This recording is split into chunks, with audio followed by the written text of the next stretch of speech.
We are asking today that our Democrat colleagues and the governor join us in repealing a tax that's been repealed in 21 other states.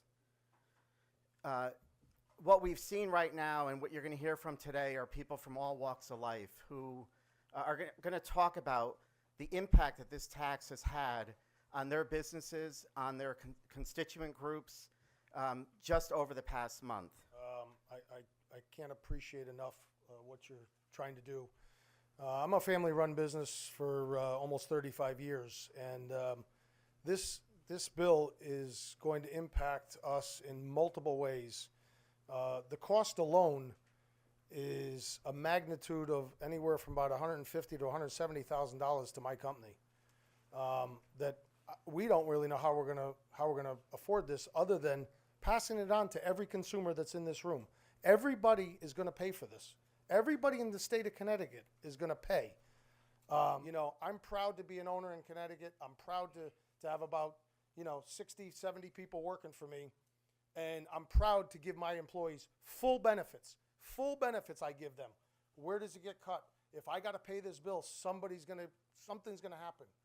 So I am the legislative chair for the Lumber Dealers Association of Connecticut, which represents every independent lumber dealer, building material dealer, manufacturers, wholesale distributors, and other associated businesses. As a group, we employ over 35,000 hardworking people in this state. As an association, we support the full repeal of the highway tax use.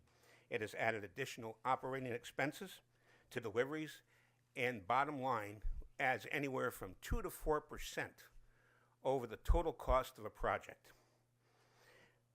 That represents that homeowners in this state looking to build a deck, looking to put a family room addition on, do a build out on a in-law apartment or the like, may have to decide whether they do it at all or wait until things get better with the economy and the additional costs that we're seeing incurred.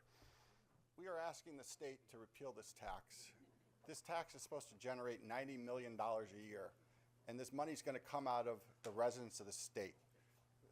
These fees that they've imposed on this is going to get passed down the line and affect all residents of Connecticut. Everything you own, everything everybody does here was on a truck that came into the state. Your food, your fuel, your medicine, your clothes, your building materials, everything comes in by tractor trailer, and it's going to be passed right down to the consumer. Good morning, everyone. My name is Joan Nichols. I'm the Executive Director for Connecticut Farm Bureau Association. We represent nearly 2,500 farm families in the state of Connecticut. We're a $4.2 billion industry in the state of Connecticut and supply over 20,000 jobs. Since this bill was first introduced, we have been trying to impress upon everybody in this building, the executive branch, the legislative branch, our farmers are experiencing some of the highest input costs they have experienced in decades. We are dealing with a global economy. What is going on in the Ukraine has direct impact on our farmers here in Connecticut. We're pleading for everybody in this building, both sides of the aisle, all branches of government, to look at this tax and the impact it's having on our Connecticut farm businesses. They are getting squeezed. The profit margin on already fragile and marginal industry is getting squeezed even further, and our farms cannot pass this on oftentimes to consumers because they need to be competitive in a regional economy. We produce about 25,000 gallons of milk per day, and we also truck in feed to feed all our cows. We move hundreds of thousands of tons every single year, and this tax is just another way to get into our pockets. It's really hard for us as farmers. Connecticut is probably one of the most highest cost of production state for dairy farmers across the country, and we're competing, like Joan said, in a world market. We cannot pass the price on to consumers. Our price is set by a federal order based off of supply and demand in a world market, so we cannot pass this on. So this cuts right into our pockets. You know, we truck a lot of feed every single day, for our cows, and this is hurting us really bad. So please remove this tax. Thank you. Connecticut Mulch has been around for 47 years. We're very proud of our operation. We're a landscape materials business that helps beautify the state of Connecticut with all the materials that we distribute throughout the state of Connecticut. We have over 40 trucks on the road daily, and this tax is very burdensome to the bottom line of our company.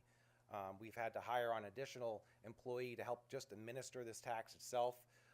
We have to pay, we're estimating over $150,000 in tax that's coming off the bottom line of the company. We're trying to provide jobs to the local folks up there in the Enfield region, and this tax will take away from that opportunity for others to have these jobs. Given that we don't have the data, we are seeing family-run businesses employing Connecticut residents up here pleading with you. I think too often in this legislature, the assumption is, oh, don't worry, they're big out-of-state trucking companies, they're big corporations. No, these are men and women who bet everything every day that that business is going to be there, that the people they employ are going to have jobs, who will buy houses and raise children in this state. And too often we implement policies that forget the effect on the people who are standing here with us today. And my plea, again, to the governor, to the rest of the legislature, is listen to these voices.